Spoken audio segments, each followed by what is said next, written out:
I like to always use a walking foot when I sew with Minkee. Make sure that you have it. It keeps it as straight as you can probably get it. As if you don't have a walking foot, just use a lot of pins.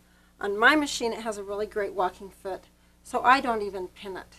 I can just lay it as I go, and I'm just careful the way I feed it, and they come out just right. But if you don't have a walking foot, just use a pin, lots of pins, and then keep your hands in and kind of help feed it.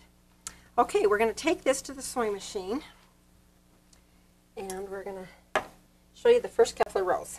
As you're sewing, be sure you hold your strips even, and be aware of where the bottom strip is all of the time.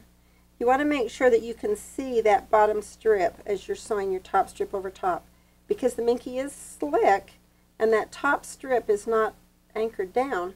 You want to just make sure you're not letting that slide in and out.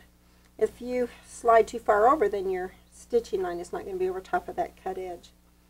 Most of the time when we're quilting or sewing or piecing, we like to use a 1/4 inch seam allowance.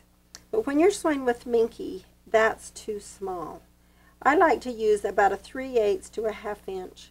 Depending on your pressure foot and how wide it is and how it holds the edges down, you might want to gauge your needle position and make sure that your seam allowance is one that will hold flat.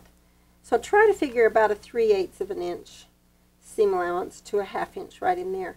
Your strips are 5 inches, so if it's just going to make a difference in whether or not your quilt is exactly 72 long or whether it's a little bit shorter. Just make sure that you're consistent with whichever one you do.